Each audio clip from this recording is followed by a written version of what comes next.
దేశంలో మొత్తానికి 7 విడతల పేరు మీద ఎలక్షన్లు అయినాయి కదా. ఇక జూన్ 4 తారీఖున కౌంటింగ్. అయితే ఈ ముచ్చట పక్కకు పెడితే ఈ తాపైన ఎలక్షన్ల భారతదేశం ప్రపంచ రికార్డును బద్దలు కొట్టిందట.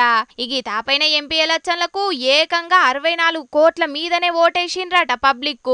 దీంట్లో 31 కోట్ల మీదనే మహిళలున్నారు. ప్రపంచంలోనే మన దేశంలో ఎక్కువ మంది ఓటేసి రికార్డు కొట్టిండ్రని చెప్పుకొచ్చిండ్రు సెంటర్ ఎలక్షన్ ఆఫీసర్లు. దేశంలో ఎసొంటి హింస లేకుండా ఎలక్షన్లప్పుడు కూడా ఇదే తొలుసురాట.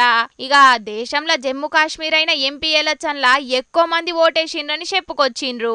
గట్లనే ఎలక్షన్ల కౌంటింగ్ సుతం ఏర్పాట్లు పూర్తి చేసినాం. కౌంటింగులు సుతం ఎసొంటి లొల్లులు లేకుండా పూర్తి చేసుకోవాలని ఎలక్షన్ ఆఫీసర్లకు చెప్పుకొచ్చిండ్రు కేంద్ర ఎలక్షన్ కమిషన్ వాళ్ళు.